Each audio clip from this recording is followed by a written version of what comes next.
National Weather Service has issued a tsunami warning for the coastal areas of northern and central California, including the following counties: Sonoma, Marin, Napa, San Francisco, San Mateo, Contra Costa, Alameda, and Santa Clara.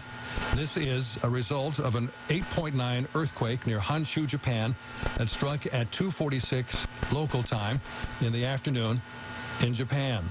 If a tsunami wave is generated, it is expected to arrive in San Francisco at the mouth of San Francisco Bay at 8:08 a.m. this morning.